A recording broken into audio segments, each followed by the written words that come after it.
Bismillahirrahmanirrahim. Dear students, I am Professor Muhammad Zubair from Department of Statistics, Government College Mansehra, and today's topic is probability. आज के online lecture में हम discuss करेंगे probability को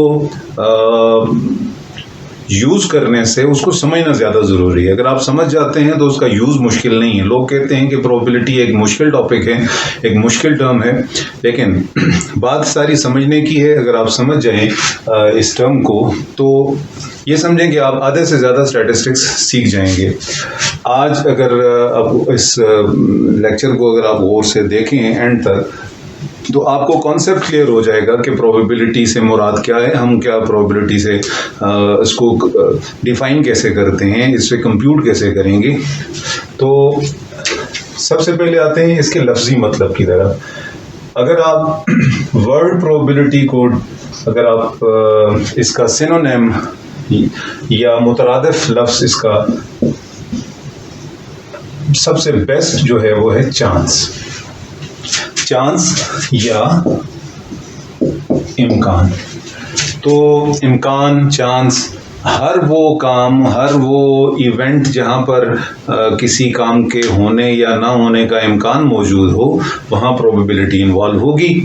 और अगर हम लेमैन हैं, रोज़ यूज़ करते हैं हम ये लफ्ज़ कि आज बारिश होने का इम्कान है, आज बारिश होने का इम्कान नहीं है, आज टेम्परेचर इतनी डिग्री तक जाएगा, इसका इम्कान इतना है। तो ये हम रोज़ यूज़ करते हैं ये टर्म्स अपने डेली लाइफ में। सिर्फ ये है कि हम टेक्निकली यूज़ नहीं करते। इसकी जो टेक्निकल डेफिनेशन हम प्रोबेबिलिटी की करते हैं। और अगर कोई कहे कि सिंपलेस्ट अल्फाज में बताओ कि प्रोबेबिलिटी क्या है तो आप कह सकते हैं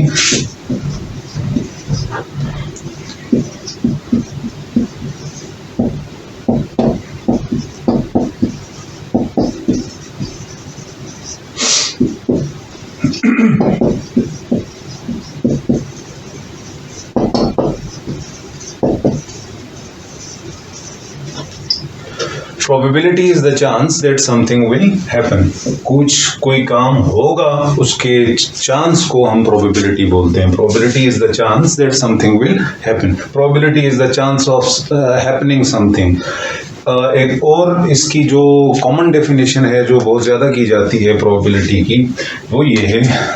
और इसमें हम एक बात समझ लें इससे पहले कि हम दो तरीके से चांस की बात करते हैं। एक तो हम एक वर्ड्स में या सेंटेंसेस में चांस की बात करते हैं कि आज बारिश होगी, आज बारिश नहीं होगी, आज बारिश होने का इम्कान है, आज बारिश होने का इम्कान नहीं है। मिस्टर एक्स जो है वो इस टेस्ट को, एग्ज़ाम को पास करेगा, उसके चांसेस हैं नहीं हैं। तो ये एक अप्रोच है। इस अप्रोच को हम बोलते हैं सब्जेक्टिव अप्रोच। इस सब्जेक्टिव अप्रोच में कोई न्यूमेरिकल क्वांटिटी हम डिफाइन नहीं करते, हम कोई न्यूमेरिकल क्वांटिटी अटैच नहीं करते स्टेटमेंट के साथ। और अगर हम कर लें, मसलन हम इसी स्टेटमेंट को कि आज बारिश होने का इम्कान है, इसको हम कहें कि आज 80% चांसेस हैं बारिश होने के, तो इसका मतलब ये हुआ कि हमने एक न्यूमेरिकल फिगर, एक नंबर अटैच कर लिया इसी चीज के साथ। अगर फर्ज करें, अगर आपसे को पूछे कि आज 80% चांसेस है बारिश होने के, तो सुबह जब आप काम के लिए जाएंगे या आप कॉलेज या स्कूल जाएंगे तो क्या आप छतरी लेके निकलेंगे? और इन कंट्रास्ट अगर आपसे कोई यही आज 20% चांस है बारिश होने का, तो फिर क्या आप छतरी लेके निकलेंगे या नहीं निकलेंगे? तो अब ये जो नंबर है इसने स्टेटमेंट को एक स्ट्रेंथ दे दी है, उसको जुबान दे दी है। आप जो है ज़्यादा अच्छे से समझ जाते हैं जब हम इन्हीं स्टेटमेंट्स के साथ न्यूमेरिकल क्वांटिटीज़ को अटैच करते हैं। तो जब हम नंबर्स अटैच कर लेंगे उन्हीं स्टेटमेंट्स के साथ जो हम किसी इवेंट के इम्कान के बारे में या चांस के बारे में जो स्टेटमेंट हम देते हैं, तो नंबर अटैच होने के बाद अब वो न्यूमेरिकल बन जाएगा। तो अब जो डेफिनेशन हम प्रोबेबिलिटी की करेंगे इस सेंस में वो करेंगे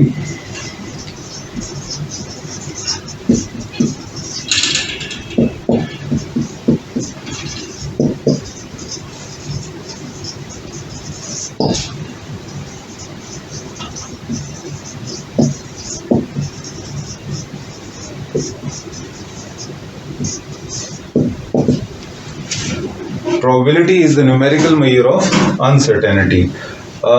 Uncertainty ये वही बात होगी, चांस, जब चांस की बात करते हैं तो सर्टन और अनसर्टन की बात भी करेंगे कि हम किसी इवेंट के बारे में या किसी स्टेटमेंट में हम कितना सर्टन है और कितना अनसर्टन है। तो जहाँ अनसर्टेनिटी होगी वहाँ चांस इन्वॉल्व होगा, वहाँ प्रोबेबिलिटी इन्वॉल्व होगी। तो ये जो डेफिनेशन है, ये इसको हम साइंस की ज़ुबान में कह सकते हैं कि ये एक एम्पेरिकल डेफिनेशन है।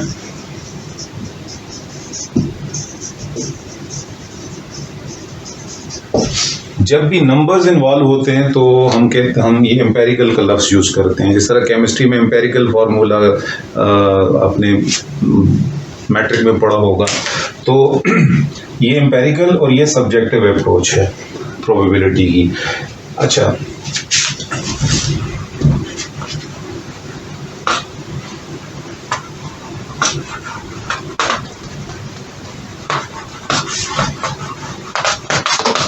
तो शॉर्टली प्रोबेबिलिटी तक जाने से पहले, चूंकि हम मुख्तलिफ टेक्निकल टर्म्स यूज़ कर रहे हैं, तो ये पहले भी हम डिस्कस कर चुके हैं दूसरे वीडियो में। यहाँ पे इसको बताना इसलिए भी ज़रूरी है इन टर्म्स को कि कोई बंदा अगर सिर्फ यहीं से सीख रहा है प्रोबेबिलिटी को, तो वो भी समझ जाए कि ये टर्म्स जो यूज़ की जाएंगी आगे या की जा रही हैं, इन टर्म्स का मतलब क्या है। तो सबसे पहले एक टर्म हम यूज़ करेंगे,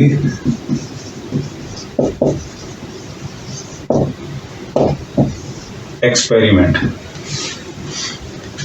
एक्सपेरिमेंट, हम प्रोबेबिलिटी थ्योरी में एक्सपेरिमेंट की टर्म यूज करेंगे हर उस प्रोसेस के लिए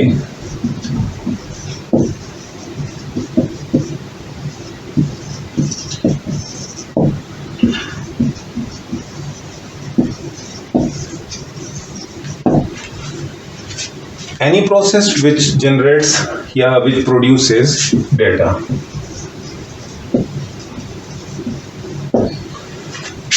कोई भी ऐसा काम आप कर रहे हैं जिससे डेटा जनरेट हो रहा है, मसलन आप एक कॉइन लेके उसको टॉस कर रहे हैं, तो टॉस करते जाते हैं और साथ नोट करते जाते हैं। आपने एक दफ़ा टॉस किया, हेड आया तो आप एच लिख लेते हैं, दूसरी दफ़ा टॉस किया, फिर हेड आया, आप फिर हेड लिख लेते हैं, तीसरी दफ़ा टेल आ गया, फिर हेड आ गया, फिर टेल एंड सो ऑन।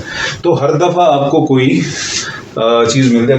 इन चीज़ को आप नंबर्स में भी कह सकते हैं। सपोज आप शुरू में डिसाइड कर लेते हैं कि हेड आएगा तो उसका मतलब होगा 1 और टेल आएगा तो उसका मतलब होगा 0। तो अब नंबर्स किस तरह जनरेट हो रहे हैं? हेड आया है तो 1 1 0 1 0 0 एंड सो ऑन। इसी तरह आप एक ग्रुप ऑफ पीपल है, क्लास ले लें, क्लास में 30 स्टूडेंट्स हैं, 40 स्टूडेंट्स हैं, तो हम एक वेट मशीन ला के रखें और हर स्टूडेंट से कहेंगे आओ आपका वेट मेजर किया जा रहा है।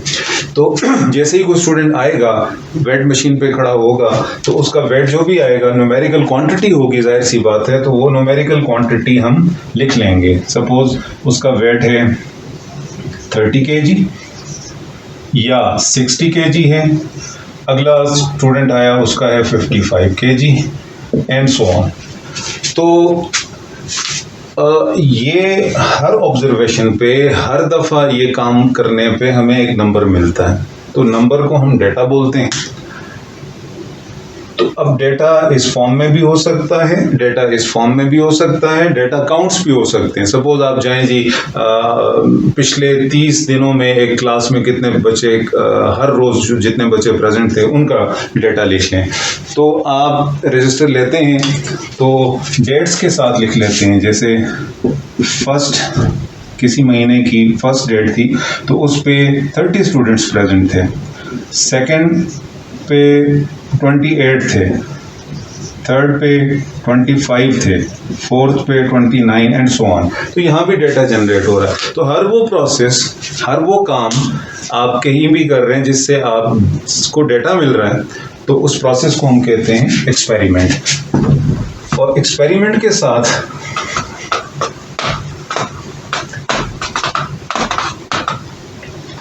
जो रिलेटेड टर्म है वो है आउटकम।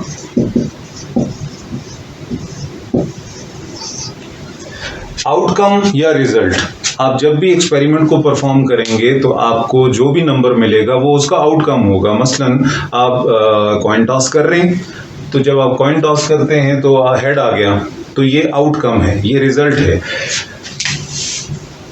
इसी तरह एक और टर्म यूज होगी यहाँ पे, trial. What is trial? A single performance of an experiment is called a trial. एक दफा आप किसी एक्सपेरिमेंट को परफॉर्म करें तो वो एक ट्रायल है। आप डाई ले लें, जिससे लूडो खेलते हैं, आप डाई को एक दफा रोल करते हैं तो एक ट्रायल है। आप डाई को 3 दफा रोल करें तो आप कहते हैं जी इस एक्सपेरिमेंट में हमने 3 ट्रायल्स किए हैं। तो ट्रायल की समझ आ गई आप लोगों को। इसके साथ जो एक्सपेरिमेंट्स की जो एक्सटेंडेड चीज है, जो टर्म है, वो है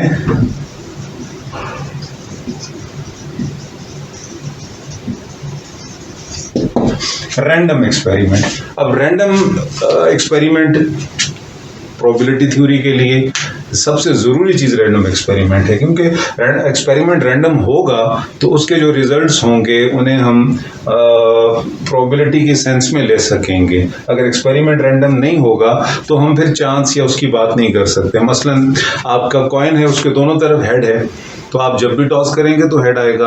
आपकी डाई है, उसके हर तरफ 6 बने हुए हैं, आप जब भी रोल करेंगे तो 6 ही आएगा। इसमें चांस नहीं है कि किसी और चीज़ का चांस नहीं है।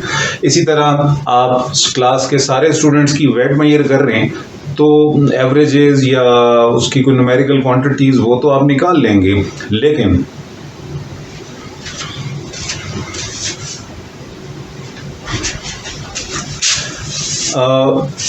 उसमें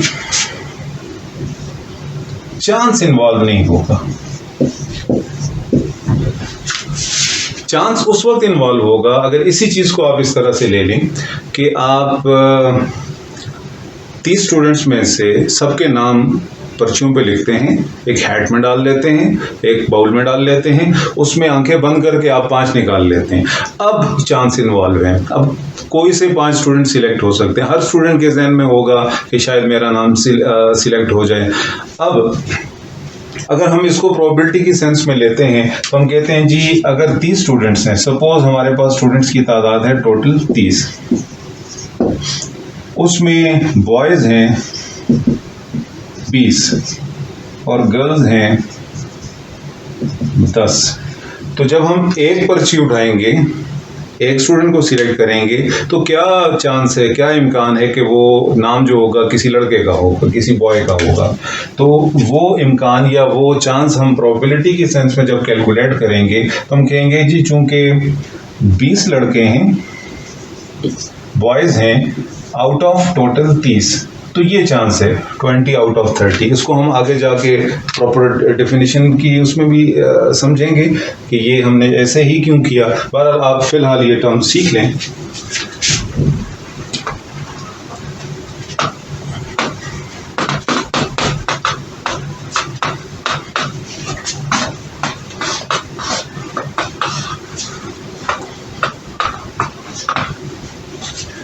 अच्छा, इसके बाद एक टर्म हम यूज करते हैं, sample space. What is a sample space? अगर आपने सेट्स पढ़े हों, अगर आप सेट से वाकिफ हैं, तो सेट थ्योरी में हम एक टर्म यूज करते हैं, यूनिवर्सल सेट। अब यूनिवर्सल सेट वो सेट होता है जिसमें सारे एलिमेंट्स मौजूद होते हैं, अंडर कंसिडरेशन या जिन एलिमेंट्स की बात हो रही है वो सारे मौजूद हों तो उसको हम कहते हैं यूनिवर्सल सेट। उसी यूनिवर्सल सेट को प्रोबेबिलिटी थ्योरी में हम सैंपल स्पेस का नाम देते हैं और इसको डिफाइन करते हैं कि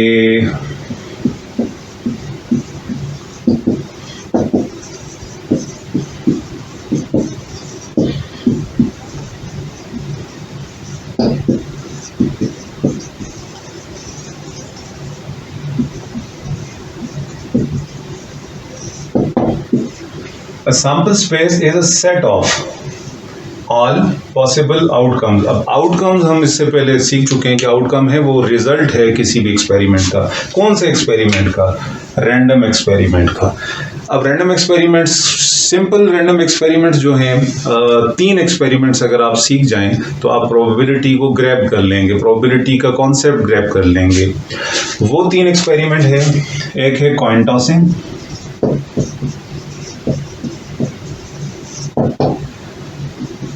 दूसरा है डाई रोलिंग और तीसरा है प्लेइंग कार्ड्स।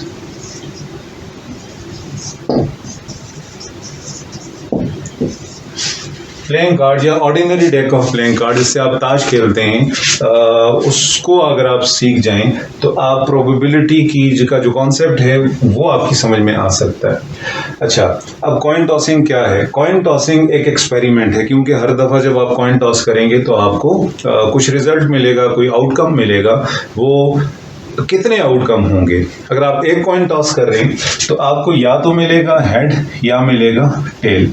तो अगर आप इसका सेट बना दें कि यही पॉसिबल आउटकम्स हैं, इनका एक सेट है और ये ऑल पॉसिबल आउटकम्स हैं किसके? इस एक्सपेरिमेंट के, तो इसको हम सैंपल स्पेस कहेंगे, क्योंकि it is a set of all possible outcomes of a random experiment. अब कॉइन टॉसिंग रैंडम एक्सपेरिमेंट क्यों है? रैंडम एक्सपेरिमेंट ऐसा एक्सपेरिमेंट होता है जिसमें आपको इन एडवांस नहीं पता होता कि रिजल्ट या आउटकम क्या होगा, इन एडवांस नहीं पता होगा। आप चांस की बात करते हैं कि ये पर्टिकुलर आउटकम है तो इसके ये चांसेस हैं, ये पर्टिकुलर आउटकम है तो इसके ये चांसेस हैं। तो रैंडम एक्सपेरिमेंट, इसकी जो सैंपल स्पेस होती है वो होता है उसके सारे पॉसिबल आउटकम्स का एक सेट, और इसको यूजुअली हम एस से शो करते हैं, या ग्रीक लेटर है ओमेगा, ओमेगा से शो करते हैं, या एस से, यूजुअली एस से शो करते हैं, हम भी एस से शो करेंगे। अब चूंकि 3 सैंपल स्पेसेस की बात हो रही है तो इसको हम S1 कह देते हैं। दूसरी सैंपल स्पेस जो इस एक्सपेरिमेंट के लिए, अब डाई रोलिंग एक्सपेरिमेंट की बात करेंगे तो it is a random experiment, क्योंकि आपको इन एडवांस नहीं पता कि आउटकम क्या होगा, और मल्टीपल पॉसिबल आउटकम्स हैं और उसमें कोई एक पर्टिकुलर आउटकम आएगा, उसके चांस की बात करेंगे। तो इस वजह से डाई रोलिंग एक्सपेरिमेंट क्या है? ये एक रैंडम एक्सपेरिमेंट है। अब इसके क्या क्या आउटकम्स हो सकते हैं? अगर आपने लूडो खेली हो तो आपको पता होगा कि वो डाई जो होती है उसके ऊपर या 1 आता है, या 2 आता है, या 3 आता है, या 4 आता है, या 5 आता है, या 6 आता है। यही सारे हैं, इनका सेट बना लिया और इसमें जितने पॉसिबल हैं आउटकम वो सारे हमने लिख लिए, तो it becomes a sample space. और किसकी सैंपल स्पेस है? इस एक्सपेरिमेंट की सैंपल स्पेस है। अब सैंपल स्पेसेस सेट्स की तरह, जिस तरह सेट फाइनाइट इन्फिनिट होते हैं, उसी तरह सैंपल स्पेसेस भी फाइनाइट हो सकती हैं, इन्फिनिट सैंपल स्पेसेस हो सकती हैं। प्लेइंग कार्ड्स की बात कर लें तो ये डेक को अगर आप सीख लें, ये ज़रूरी है कि आप सीखें, क्योंकि आगे हम 3 अलग अलग वीडियोज़ बनाएंगे, एक कॉइन टॉसिंग एक्सपेरिमेंट्स के लिए, एक डाई रोलिंग एक्सपेरिमेंट्स के लिए, और एक हम प्लेइंग कार्ड्स के एक्सपेरिमेंट के लिए बनाएंगे। तो इसकी सैंपल स्पेस को मैं एक्सप्लेन करता हूं कि प्लेइंग कार्ड्स जो ऑर्डिनरी डेक है, जिससे आम तौर पर कार्ड्स खेले जाते हैं, उसमें कितने पॉसिबल आउटकम्स हैं, कितने टोटल कार्ड्स कितने होते हैं। टोटल कार्ड जो हैं वो होते हैं 52 कार्ड्स होते हैं। 52 कार्ड्स की इसकी बाइफर्केशन कर सकते हैं, 2 हिस्से कर सकते हैं। एक वो कार्ड जो रेड कलर के हैं और दूसरे जो ब्लैक कलर के हैं। कार्ड्स के ऊपर 2 ही कलर के सिंबल्स बने हुए होते हैं, एक रेड कलर में और या ब्लैक कलर में होते हैं। तो अगर बाइफर्केशन कर रहे हैं, 2 बराबर हिस्से कर रहे हैं, तो जाहिर सी बात है कि रेड कितने होंगे 26, ब्लैक कितने होंगे 26। अब रेड में 2 किस्म के आगे सिंबल्स या जो यूज़ करते हैं, हम टर्म्स यूज़ करते हैं, टेक्निकल टर्म्स यूज़ करते हैं, वो इन निशानों के लिए हैं। रेड है तो ये सिंबल आपने देखा होगा कार्ड्स पे, या ये सिंबल देखा होगा, और ब्लैक कार्ड्स के ऊपर आपने दो सिंबल देखे होंगे, एक ये वाला और एक ये वाला। तो ये जो सिंबल है इसको बोलते हैं हर्ट, लेकिन कार्ड्स खेल रहे हैं तो हम हर्ट्स बोलेंगे, क्योंकि एक कार्ड नहीं है, एक से ज्यादा कार्ड हैं, तो हम कहेंगे ये हर्ट्स के कार्ड्स हैं। ये जो सिंबल है इसको बोलते हैं diamonds.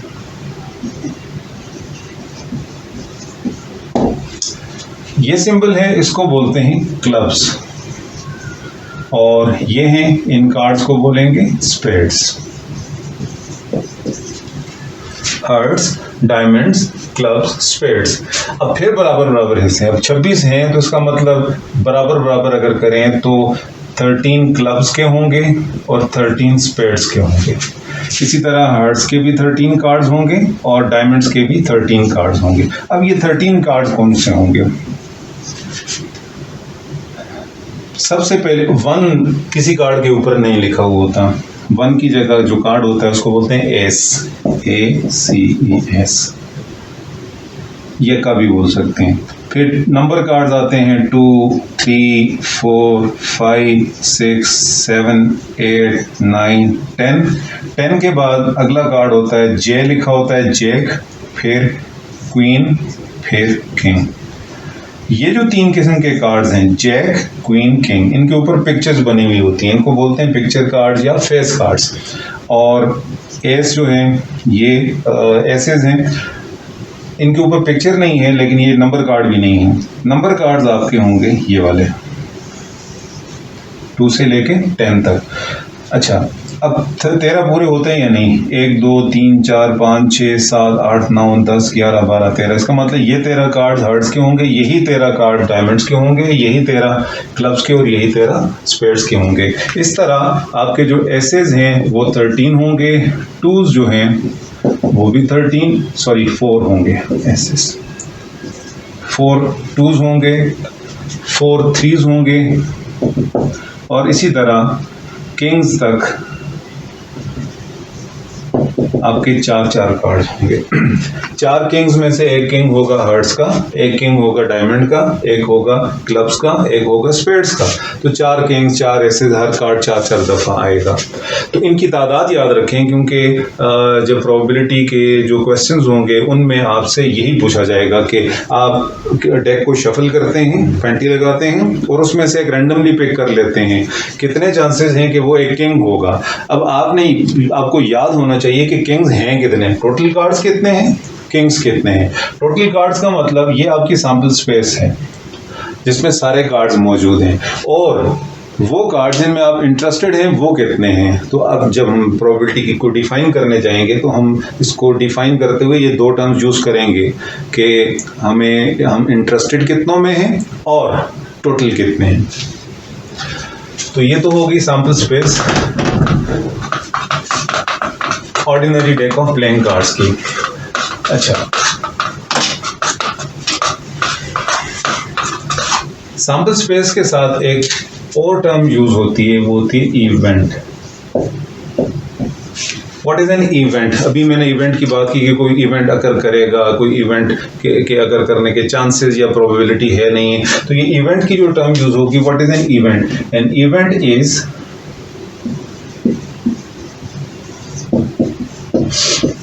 a subset of sample space.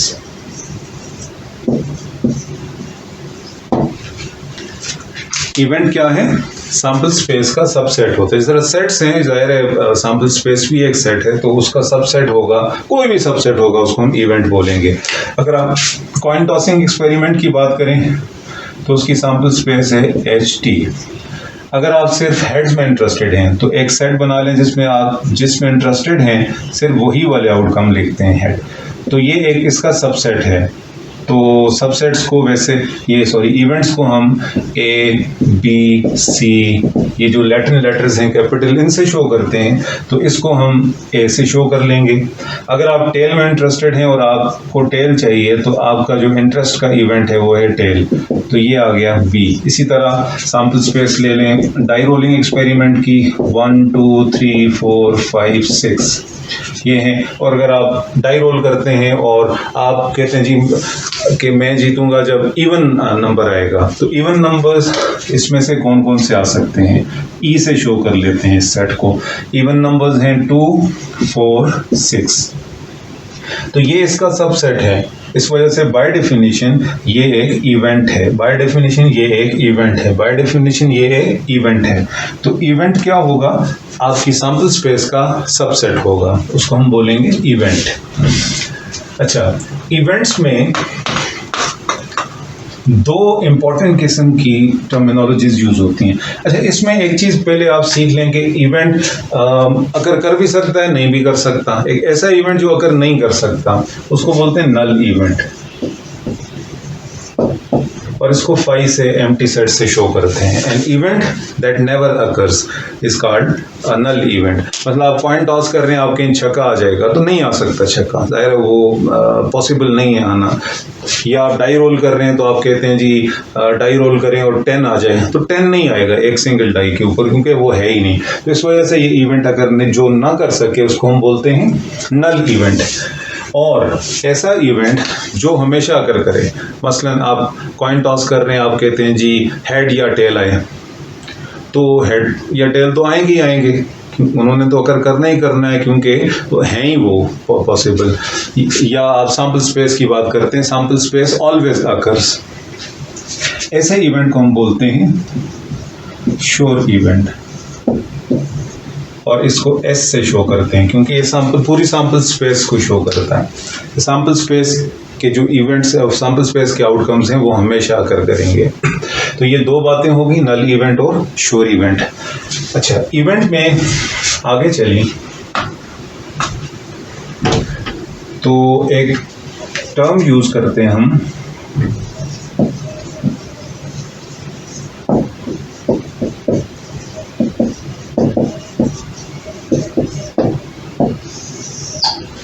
Mutually exclusive events, MEE। Mutually exclusive events या एक्सक्लूसिव इवेंट्स कौन से होते हैं? आसान लफ्जों में हम कह सकते हैं कि two events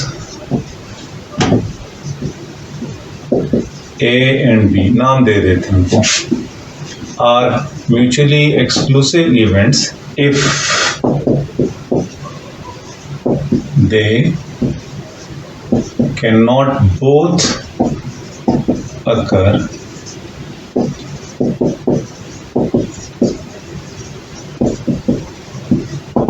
at the same time।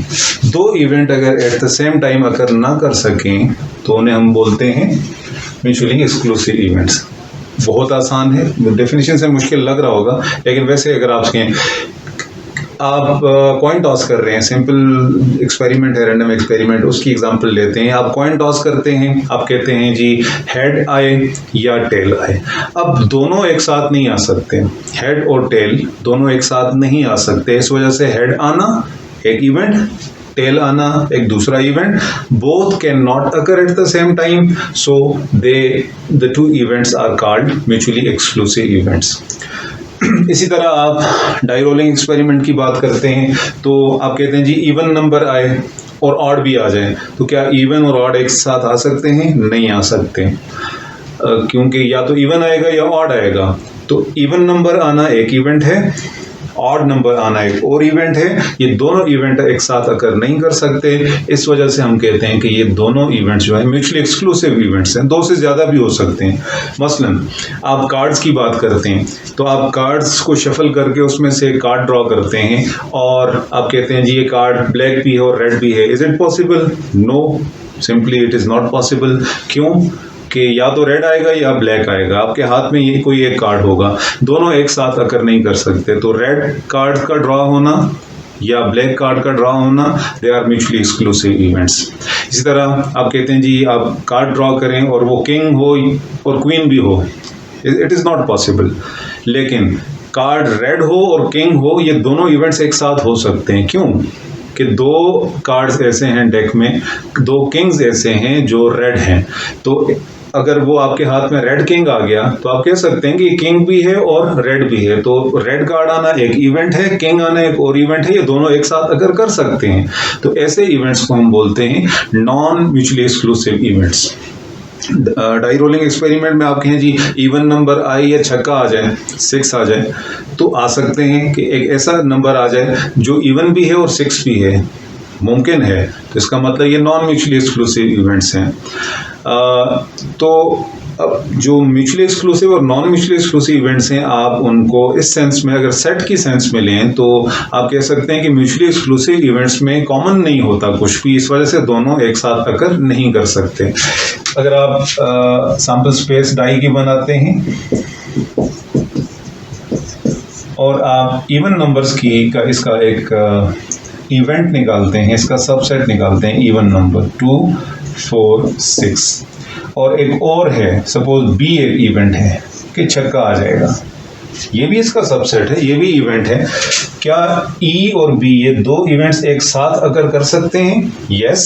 अगर छक्का आ गया, आप कहते हैं कि चलो ये इवेंट भी अगर कर चुका क्योंकि इसमें से कोई एक पॉसिबल आउटकम आ गया है, और ये भी अगर कर चुका है, they can both occur at the same time.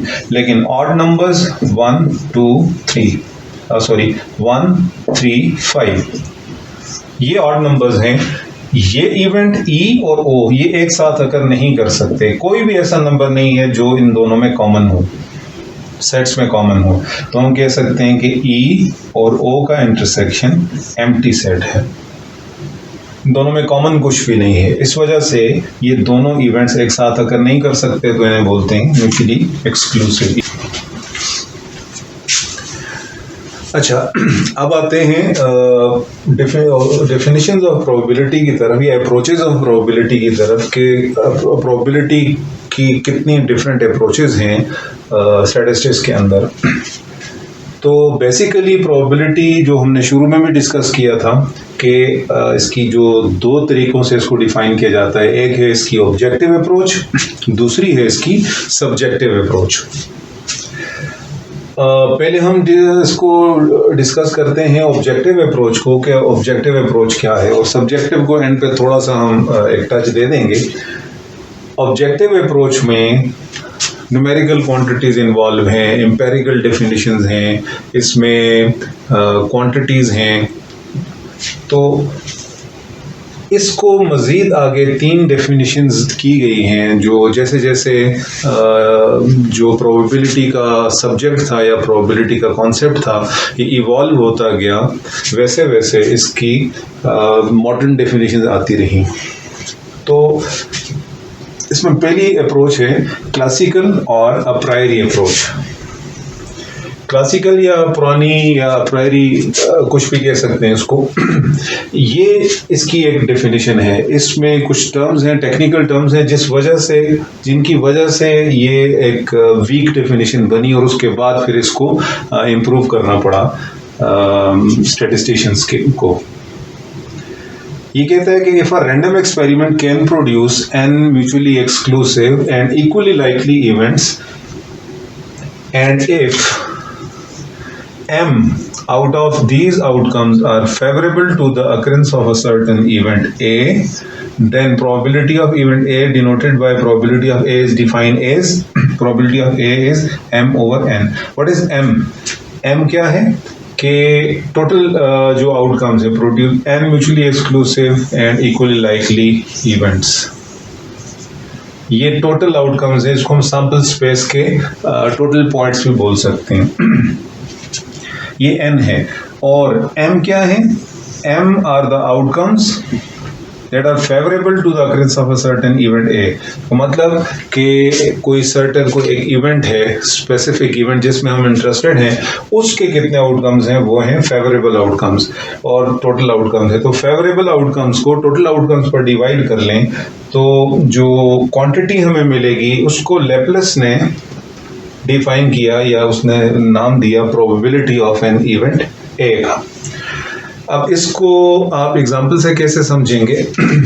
आसान एग्जाम्पल से आपको समझाता हूँ। जिस तरह हमने कॉइन टॉसिंग और डाई रोलिंग और कार्ड्स के एक्सपेरिमेंट सीखे थे, उन्हीं से हम इसको सीखते हैं कि अगर फर्ज करें आप डाई रोल कर रहे हैं तो आपकी सैंपल स्पेस है 1 2 3 4 5 6, ये पॉसिबल आउटकम्स हैं।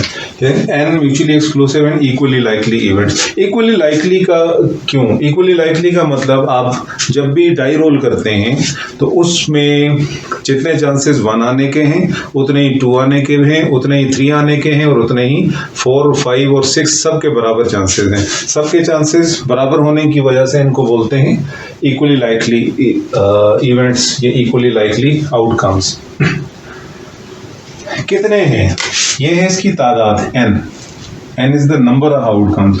अब इसमें 6 हैं तो n हो जाएगा 6। एंड सपोज मैं कहता हूं कि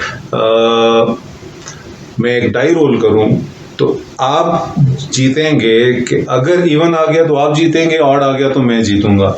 तो उसमें आपकी सक्सेस के चांसेस कितने हैं, प्रोबेबिलिटी कितनी है, वो निकालने के लिए हम देखेंगे कि जिन आउटकम में आप इंटरेस्टेड हैं उनकी तादाद कितनी है। तो आप किस में इंटरेस्टेड हैं? आप 2 में इंटरेस्टेड हैं, 4 में हैं, 6 में इंटरेस्टेड हैं, क्योंकि ये आए तो आप जीतेंगे। इसको मैं ए का नाम दे देता हूँ। तो आपके जीतने के चांसेस, आपकी सक्सेस की प्रोबेबिलिटी वो होगी इस डेफिनेशन के मुताबिक m। और अच्छा, यहाँ पे m कैसे निकालेंगे? आपके फेवरेबल कितने हैं? आपके फेवरेबल हैं 3, तो इसको हम कहते हैं m = 3। तो डेफिनेशन में डालें m डिवाइडेड बाय n, तो m हो गया 3, n हो गया 6, 3/6 या 1/2। इसका मतलब कि आपके 50% या हाफ चांसेस हैं कि आप विन करेंगे और इतने ही चांसेस हैं कि आप लूज करेंगे। क्यों? कि आपके अगेंस्ट भी उतने ही आउटकम्स हैं, 1 3 5, 3 आउटकम्स हैं। तो ये डेफिनेशन इस चीज़ पे बेस करती है कि आपके जो आउटकम्स हों वो इक्वली लाइकली हों। अब बाज़ औक़ात ऐसा नहीं होता। आपने कोई ऐसी डाई के साथ भी लूडो खेली होगी कि जिसको आप रोल करते हैं तो कोई एक पर्टिकुलर नंबर जो है वो ज़्यादा आ रहा होता है, मतलब 1 ज़्यादा आ रहा होता है किसी में, या किसी में 3 ज़्यादा आ रहा होता है। तो आप तो ज़ाहिर है खेल रहे होते हो तो बहुत दफ़ा उसको टॉस करते हैं, रोल करते हैं। आप 100 दफ़ा करते हैं, 200 दफ़ा करते हैं, लेकिन उसमें एक पर्टिकुलर इवेंट ज़्यादा आ रहा होता है। इसका मतलब ये है कि उस जो स्पेसिफिक डाई है उसमें सारे आउटकम्स 1 2 3 4 5 सारे के सारे इक्वली लाइकली नहीं है। उसमें कोई एक जो है उसकी प्रोबेबिलिटी बाकियों से ज़्यादा है। तो उस केस में ये डेफिनेशन फेल हो जाती है कि अगर जो इवेंट्स हैं वो इक्वली लाइकली ना हो। दूसरी चीज़ कि जब आपके जो आउटकम्स हैं, जो टोटल आउटकम्स हैं सैंपल स्पेस के, वो बहुत ज़्यादा हों, इन्फिनिट हों, तो फिर आप न्यूमेरिकली कैलकुलेट नहीं कर सकते। और ये कब होंगे? मसलन आप कॉइन टॉसिंग एक्सपेरिमेंट ले लें और कॉइन टॉसिंग एक्सपेरिमेंट में आप कहते हैं जी हम ये पर्टिकुलर एक्सपेरिमेंट कॉइन टॉसिंग का उस वक्त स्टॉप करेंगे जब हेड आ जाएगा। अब ज़रा आप सोचें कि ये एक्सपेरिमेंट कब स्टॉप होगा, इसमें टोटल कितने हैं। जब आप कॉइन टॉस करते हैं तो टोटल हेड और टेल ही होते हैं, लेकिन अब एक कंडीशन लग गई कि हम स्टॉप उस वक्त एक्सपेरिमेंट करेंगे जब हेड आएगा। अब आप पहली दफ़ा टॉस करते हैं, हेड आ गया तो एक्सपेरिमेंट स्टॉप हो जाएगा, हेड ना आया तो एक्सपेरिमेंट आगे चलेगा। अब सेकंड टाइम टॉस करेंगे तो फर्स्ट पे हेड आए, ये भी पॉसिबल है। फर्स्ट पे टेल आ जाए और फिर हेड आए, ये भी पॉसिबल है। और ऐसा भी हो कि आप पहली दफ़ा करते हैं नहीं आता है, दूसरी दफ़ा करते हैं नहीं आता, तीसरी दफ़ा आ जाता है। तो कब रुकेगा ये एक्सपेरिमेंट? मुमकिन है कि आप 100 दफ़ा टॉस करें और टेल ही आ रहे हो, हेड ना आए, पॉसिबल है। जरूरी नहीं कि ऐसा हो, लेकिन पॉसिबल है कि आप कहीं रोक नहीं सकते। आपको इसका मतलब कि आपको इस एक्सपेरिमेंट के एन का नहीं पता, टोटल आउटकम्स का नहीं पता। क्यों? कि आप पहले से प्रिडिक्ट नहीं कर सकते कि आप कितनी दफ़ा टॉस करें तो हेड आ जाएगा। तो इस केस में ये वाली डेफिनेशन जो है एम और एम वाली या प्रायरी, ये जो क्लासिकल डेफिनेशन है, ये डेफिनेशन एप्लीकेबल नहीं होती। इसकी इसी ड्रॉबैक की वजह से इसको थोड़ा सा मॉडिफाई करना पड़ा। तो मॉडिफाई करके जो नई डेफिनेशन या नई अप्रोच आई उसका नाम था रिलेटिव फ्रीक्वेंसी और पोस्टीरियरी अप्रोच। प्रायर से पोस्टीरियर पे चले गए हम। इसमें प्रोबेबिलिटी को डिफाइन ऐसे किया गया कि if an experiment is repeated a large number of times, से n, under identical conditions, and if an event A is observed m times, then probability of A is equal to limit n approaches infinity m over n। थोड़ी जो changing थी इस definition में उससे, वो ये थी कि अगर आप के जो एक्सपेरिमेंट है वो इनफिनिट टाइम्स, जैसे अभी हमने डिस्कस किया था कि जब आपके वो पहली वाली डेफिनेशन, उस वक्त ये उसका ड्रॉबैक है कि जब n इन्फिनिटी हो तो वो डेफिनेशन वैलिड नहीं होती। उसके लिए इसने ये एक साथ कंडीशन अटैच कर ली कि जो आपकी टोटल रेपिटेशंस हैं एक्सपेरिमेंट की, जो आप परफॉर्म करेंगे एक्सपेरिमेंट को, वो इनफिनिट टाइम्स हो, लार्ज नंबर ऑफ टाइम्स आप उसको परफॉर्म करें। तो ये जो रेशो है m/n, उसके साथ प्रायरी अप्रोच में ये कंडीशन नहीं थी, अब ये कंडीशन है। यदि ये रेशो उस वक्त स्टेबल हो जाएगी जब आपका n इन्फिनिटी को अप्रोच करेगा। इसको स्टेबल करने के लिए आपको एक्सपेरिमेंट को infinite number of times perform करना पड़ेगा। अब इस डेफिनेशन में ये एक ज़्यादा प्रैक्टिकल डेफिनेशन थी। क्यों? क्योंकि एक्सपेरिमेंट्स जो हैं उसमें ऐसे एक्सपेरिमेंट जिनमें टोटल आउटकम जो है वो इन्फिनिट हों, तो उन एक्सपेरिमेंट्स के लिए फिर वो पहले वाली डेफिनेशन वैलिड नहीं होती थी। इसकी एग्जांपल मैं आपको दे दूं कि जैसे आप एक दफ़ा कॉइन टॉस करते हैं तो ज़ाहिर सैम्पल स्पेस बनती है, हेड टेल, टोटल आउटकम्स 2 होते हैं, तो उसमें हेड आने के चांसेस 1 आउट ऑफ 2। लेकिन अगर आप इसी कॉइन को 100 दफ़ा टॉस करें तो क्या 50 दफ़ा हेड 50 दफ़ा टेल आएगा? थ्योरेटिकली तो आना चाहिए, क्योंकि डेफिनेशन ये कहती है कि 1/2 है एक दफ़ा टॉस करने पे, तो 2 दफ़ा टॉस करने पे तो जाहिर है फिर उसके मुताबिक होगा। 10 दफ़ा टॉस करेंगे तो फिर आधा 5 आउट ऑफ 10, 100 दफ़ा करेंगे तो 50 आउट ऑफ 100। तो ये पॉसिबल नहीं होता, क्योंकि ये और बाज़ औक़ात इक्वली लाइकली नहीं होते, जैसे हम थोड़ी देर पहले डिस्कस कर चुके हैं इस बात को कि इक्वली लाइकली ज़रूरी नहीं है कि आउटकम्स हों। किसी कॉइन पे हेड बहुत ज़्यादा दफ़ा भी आ सकता है और टेल कम आ रहा हो उस पर, या डाई है उस पर कोई पर्टिकुलर जो आउटकम है वो ज़्यादा दफ़ा आ रहा हो, तो उस केस में फिर हम उनको इक्वली लाइकली नहीं बोलते हैं।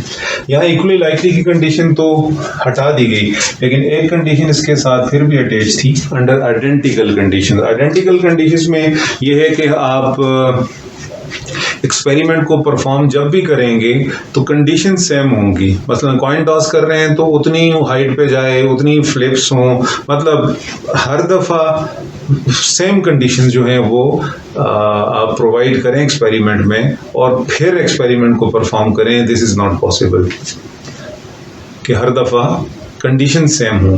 तो इस वजह से ये जो डेफिनेशन थी इसकी थोड़ा सा ड्रॉबैक था, लेकिन ये पहली वाली डेफिनेशन से थोड़ी ज़्यादा प्रैक्टिकल थी। ये जो 2 डेफिनेशंस हैं, अप्रोचेस हैं प्रोबेबिलिटी की, ये अब भी हम यूज़ करते हैं। अब भी हम प्रोबेबिलिटी किसी इवेंट की निकालनी हो तो इसी फार्मूले से निकालते हैं, लेकिन प्रैक्टिकल पर्पसेस के लिए जो मॉडर्न डेफिनेशन यूज़ हो रही है आजकल, या अब जो मॉडर्न प्रोबेबिलिटी थ्योरी है, उसमें इन दोनों के बाद वाला जो अप्रोच है उसको यूज़ किया जाता है, और वो है ऑब्जेक्टिव अप्रोच में तीसरी अप्रोच, जिसका नाम है एक्सियोमेट्रिक अप्रोच या एक्सियोमेट्रिक डेफिनेशन। एक्सियम ऐसी स्टेटमेंट होती है, मैथमेटिक्स में हम ये टर्म यूज़ करते हैं एक्सियम की, तो ये एक ऐसी स्टेटमेंट होती है जिसको विदाउट प्रूफ एक्सेप्ट कर लिया जाता है। तो इसमें जितने एक्सियम हैं, जैसे 3 एक्सियम्स यहाँ पे मौजूद हैं इस एक्सियोमेट्रिक अप्रोच में, तो इन तीनों को प्रूव नहीं किया जाता, इनको सच मान को ट्रू मान के बाकी इसके बाद वाला जो काम भी है वो इन एक्सियम्स के ऊपर बेस करता है।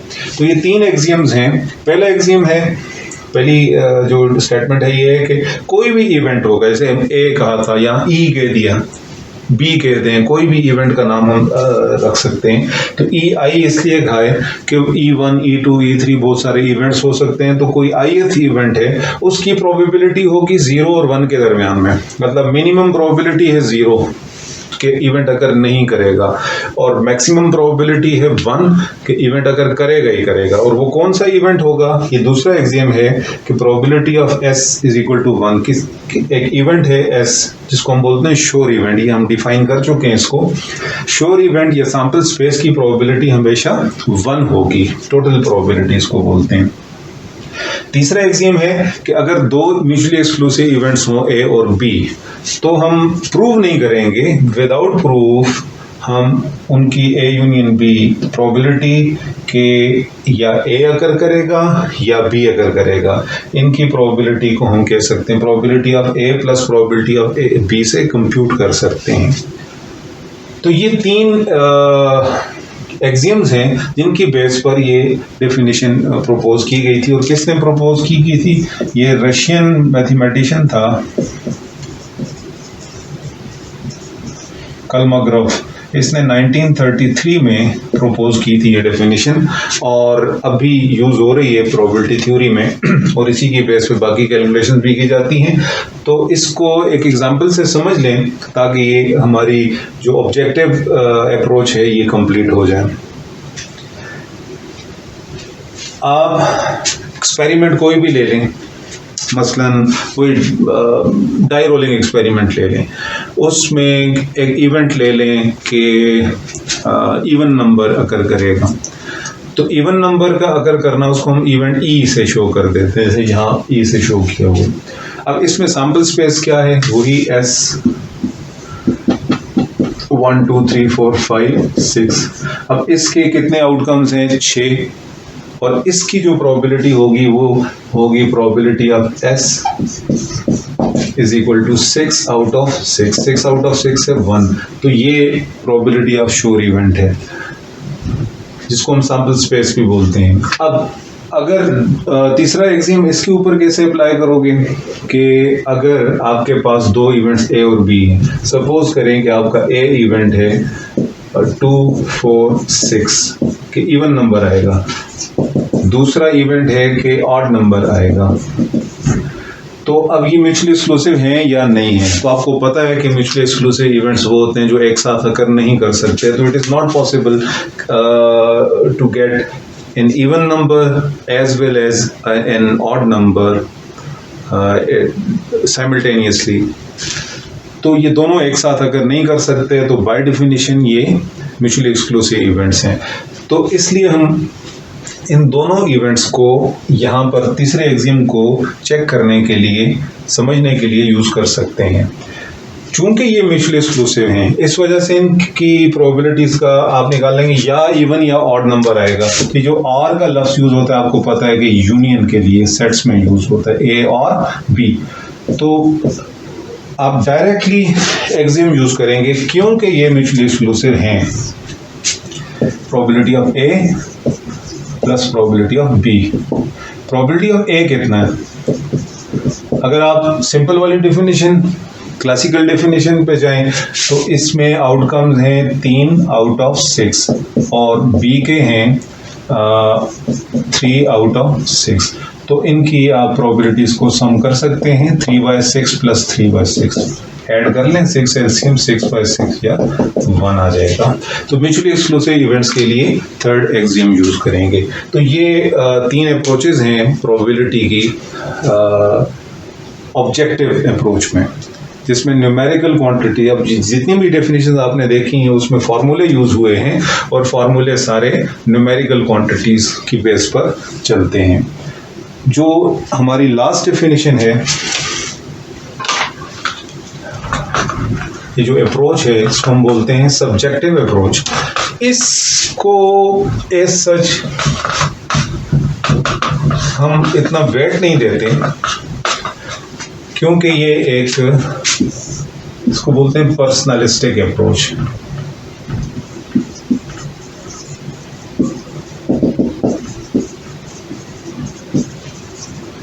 It is not based on numerical quantities, numerical figures, computations की बेस पे नहीं होती, ये पर्सनलिस्टिक है।